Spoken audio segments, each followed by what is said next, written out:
हो गया। Good morning, all of you. Myself Nidhi Sharma, and I am the physics mentor of Nidhi Classes Model Town Karnal.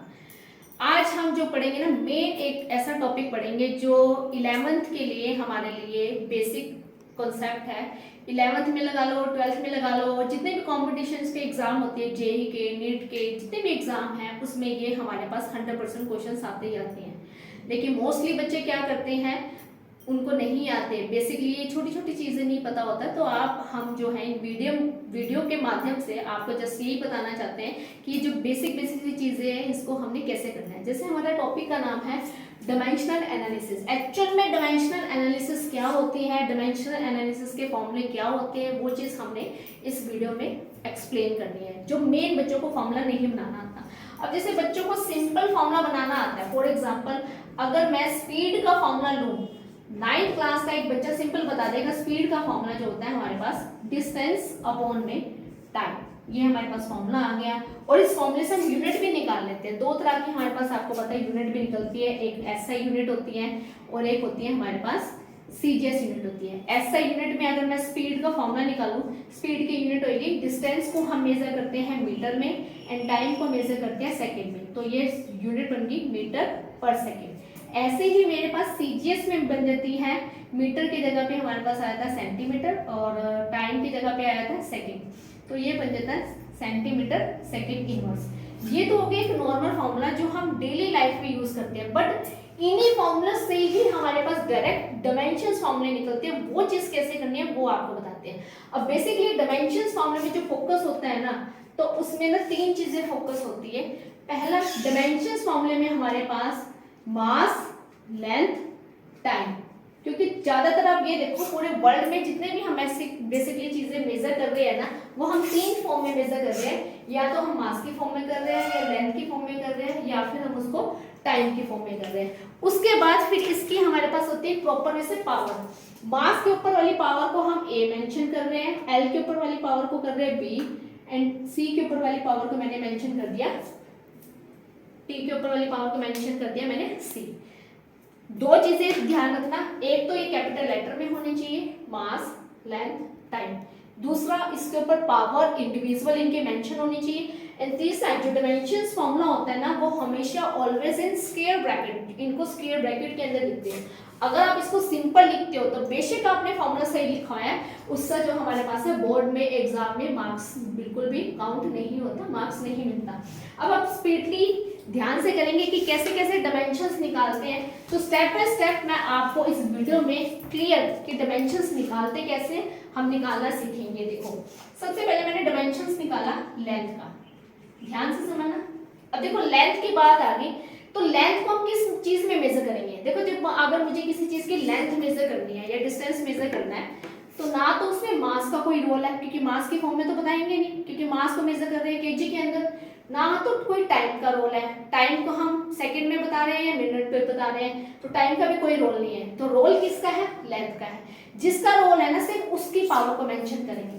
तो अगर मुझे इसका dimensions formula लिखना पड़ा इसकी फॉर्म में, तो m की पावर कर देंगे 0, क्योंकि मास का कोई रोल ही नहीं है। l की पावर करी मैंने 1, क्योंकि लेंथ मेजर कर रहे हैं, क्योंकि लेंथ तो है। और t की पावर मैंने कर दी 0, क्योंकि टाइम का भी कोई रोल नहीं है।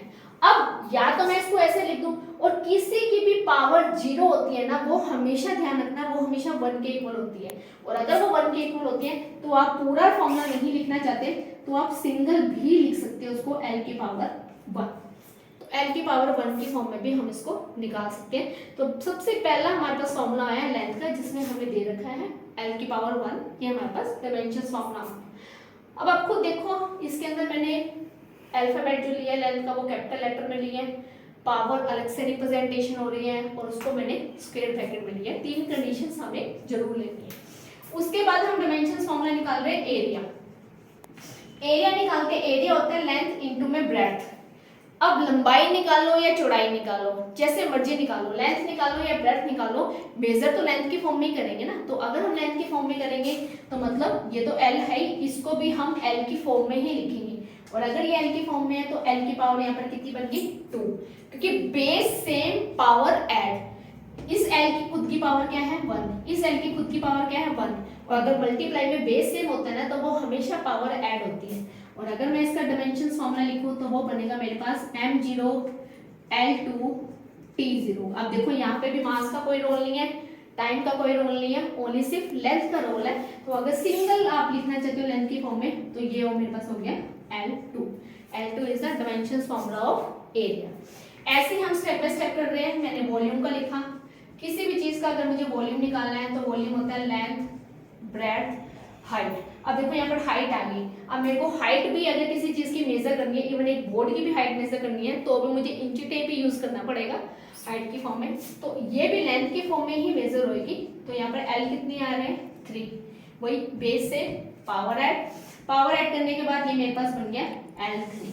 तो ये डायमेंशंस हमारे पास बन गया सिंपल। ऐसे ही अब ये तो सिंपल बना दिए। अब हम एक बनाते हैं थोड़ा सा जो नॉर्मल फॉर्मूले के बनते हैं, जैसे डेंसिटी निकालनी है। डेंसिटी होती है मास अपॉन में वॉल्यूम, मास अपॉन में वॉल्यूम। ऊपर डायमेंशंस फॉर्मूला लगेगा मास का, नीचे डायमेंशंस फॉर्मूला लगेगा वॉल्यूम का। अब मास का जब डायमेंशंस फॉर्मूला लगेगा तो सिंपल मास का ही रोल है, कोई लेंथ का रोल नहीं है, कोई टाइम का रोल नहीं है। तो तभी सिर्फ जस्ट मैंने यहाँ पे लिखा ओनली m1। अब नीचे वॉल्यूम का डायमेंशन लग रहा है। अब वॉल्यूम का तो देखो आपने ऊपर निकाला हुआ है कि वॉल्यूम का डायमेंशन क्या है L3, तो उसको मैंने L3 कर दिया। ठीक है, अब ये L3 कर दिया। अब ये जो आपको दो ब्रैकेट दिख रही है ना, इन दोनों ब्रैकेट को कंबाइन करके एक करना है। कैसे करेंगे, m तो ऊपर ही रहेगा, L की पावर नीचे प्लस की है 3। अब जब ये पावर ऊपर जाती है, जब भी पावर नीचे से ऊपर या ऊपर से नीचे आती है तो हमेशा उसका साइन जो होता है वो चेंज हो जाता है। तो नीचे प्लस की है तो ऊपर जाके बनेगी L की पावर -3। तो m1 L-3 is the dimensions formula of density. ठीक है, उसके बाद हमने निकाला स्पीड। अभी मैंने स्पीड का आपको नॉर्मल फॉर्मूला बताया था। स्पीड होता है हमारे पास डिस्टेंस अपॉन में टाइम। अब डिस्टेंस को मेजर करना है। डिस्टेंस किस में मेजर होती है, लेंथ की फॉर्म में मेजर हो रही है। तो डिस्टेंस का फॉर्मूला लगाया L1 और टाइम का फॉर्मूला लगेगा डायमेंशंस की फॉर्म में T1, क्योंकि टाइम में तो टाइम ही मेजर करेंगे और डिस्टेंस में हम लेंथ की फॉर्म में मेजर करेंगे। तो पूरा अगर मैं इसका डायमेंशंस बनाऊं तो ये बन गया मेरे पास L1 T माइनस स्पीड हो गया डिस्टेंस अपॉन में टाइम L1 T -1। तो आप L1 T -1 कह दो या LT -1 कह दो, is the dimensions formula of speed. अब जो स्पीड होता है ना, उसी स्पीड को हम स्पीड कह दो या वेलोसिटी कह दो, उसका फॉर्मूला सेम ही होता है। क्यों, क्योंकि स्पीड होता है डिस्टेंस अपॉन में टाइम, ऐसी वेलोसिटी होती है हमारे पास डिस्प्लेसमेंट अपॉन में time. Speed distance is the longest path and velocity के अंदर जो डिस्प्लेसमेंट आता है, displacement is the shortest path. एक छोटा डिस्टेंस जो होता है उसको हम डिस्प्लेसमेंट के फॉर्मूले लेते हैं, उसका फॉर्मूला भी हमारे पास यही है। तो ऐसे करते करते हमारे पास काफी सारे फॉर्मूले आते हैं। जैसे स्पीड का ले लिया, अब ऐसे आप किसी का भी निकाल दो। मतलब कहने का मतलब है, अगर आप स्टेप बाय स्टेप इस फॉर्मूले को याद करो। एक्सेलरेशन ले लिया मैंने, एक्सेलरेशन हो गया वेलोसिटी अपॉन में टाइम। तो वेलोसिटी का फॉर्मूला वही लगेगा अभी मैंने बताया जो स्पीड का है। तो वेलोसिटी का मैंने डायमेंशंस लगाया L1 T -1 और नीचे मैंने टाइम का डायमेंशंस लगा दिया। तो टाइम का डायमेंशंस है हमारे पास, वो हमारे पास हो गया T1। तो एक्सेलरेशन का डायमेंशंस हो गया मेरे पास L1।